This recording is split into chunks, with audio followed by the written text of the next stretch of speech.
Hi, Smoke here. Tidbits from the trail.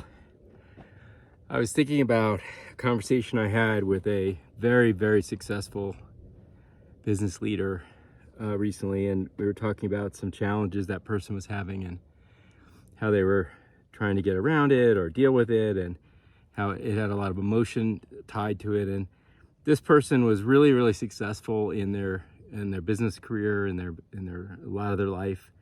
And this was just really like a block and a challenge in terms of what to do, and had a lot of emotion tied up with it.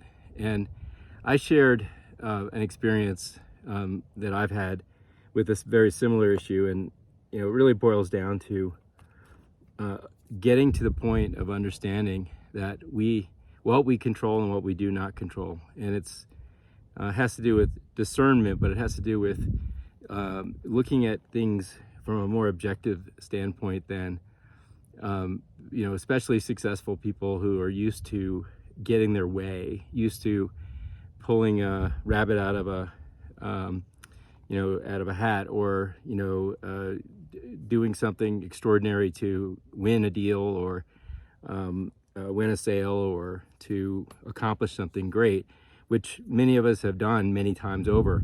The problem with that is that we start to attribute those things to ourselves, and our ego mind thinks that we can solve everything. The fact of the matter is, there are many things that are outside of our control. In fact, most things are outside of our control. What we do control, that's what matters. So what is that?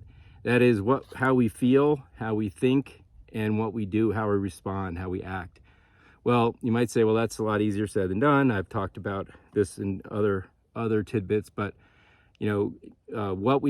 how we think and feel is directly related to what we consume. So what goes into us, what goes into our subconscious, what inputs we have, the things we read, the things we watch, the things we think about, the people we're around, the inputs are all inputs to our self, to our subconscious, and those things then surface in our thoughts and our feelings. And then depending on where we are, our level of consciousness, how we respond to things is our choice, or less of our choice. So in this case, the things that this person was struggling with are truly outside their control. It's how someone else behaves, how someone else reacts to them.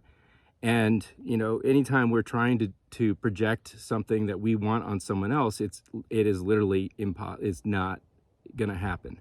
In fact, the more you do, the more likely you'll get the opposite answer. So really understanding, kind of going back to the Stoic teachings, if you've read any of those, it's the thinking about like control what we are is in our power, and let go of the things that are without. So this tidbit from the trail is about letting go. So letting go of things that we do not control, letting it go to a higher power, letting it go to whatever it feels right for you. For me, it's God. For others, it's source, it's universe, it's